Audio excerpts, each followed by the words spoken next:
എറണാകുളം അയ്യമ്പുഴയിൽ വൻ കഞ്ചാവ് വേട്ട. 27 കിലോ കഞ്ചാവുമായി 2 ഇതര സംസ്ഥാന തൊഴിലാളികളാണ് പിടിയിലായത്. ഇവരുടെ ഇടനിലക്കാരായി പ്രവർത്തിക്കുന്നവരെ കുറിച്ച് പോലീസ് അന്വേഷിക്കുകയാണ്.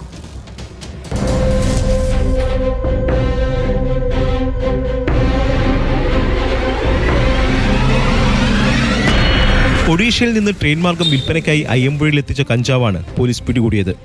കഞ്ചാവ് കടത്തിയ പശ്ചിമബംഗാൾ മൂർഷിദാബാദ് സ്വദേശികളായ സെന്റു സർക്കാർ, ഇനാമുൽ ഹക്ക് എന്നിവരെ അയ്യമ്പുഴ പോലീസ് അറസ്റ്റ് ചെയ്തു.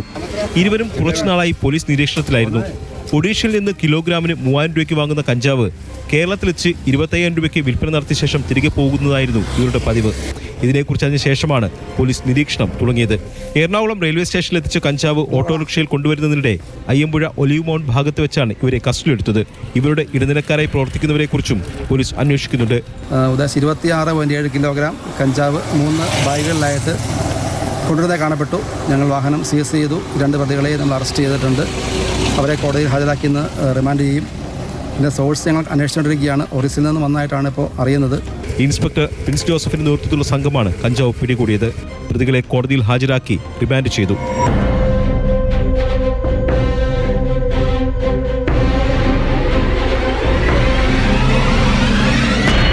മാതൃഭൂമി ന്യൂസ്, കൊച്ചി.